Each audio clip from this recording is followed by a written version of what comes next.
Hello, আসসালামু আলাইকুম। আজকে ক্র্যানবেরি সস করে দেখাচ্ছি। একদম কাঁচা ক্র্যানবেরি নিয়ে নিয়েছি। আমি ভালো করে ওয়াশ করে নিয়েছি। আর এখানে অর্গ্যানিক কোকোনাট সুগার। একটা কাস্ট আয়রন প্যানের মধ্যে আমি সুগার দিয়ে দিলাম। আর সুগারটা একটু নেড়ে-চেড়ে আমি মেক সিউর করবেন ক্র্যানবেরিটা আপনি ওয়াশ করে নেন ভালো করে। আর এটা এত পরিমাণ চুকা, এটা কাঁচা কখনোই খাওয়া যায় না।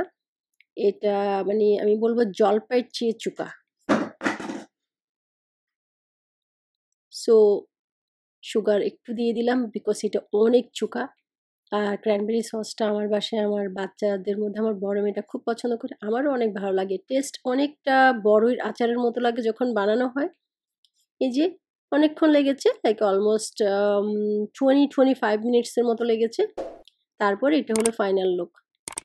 সো বানিয়ে খেয়ে ফেলবেন, অনেক মজা হয়। Thanks for watching. আল্লাহ হাফেজ।